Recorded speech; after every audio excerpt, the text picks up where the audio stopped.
একোটা যন্ত্ৰ ৰাতিপুৱা শুই উঠি চাহত খোহা মাৰি পেপাৰ পঢ়ি একেই খবৰ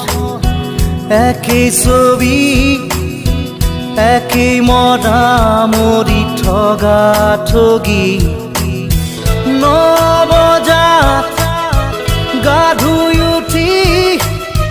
পেট পূজা কৰি কাপোৰ পিন্ধি অফিচ কৰি দিনটো খাটি আবেলি ঘূৰি আহো চুচৰি আমি যেন যন্ত্ৰ একোটা যন্ত্ৰ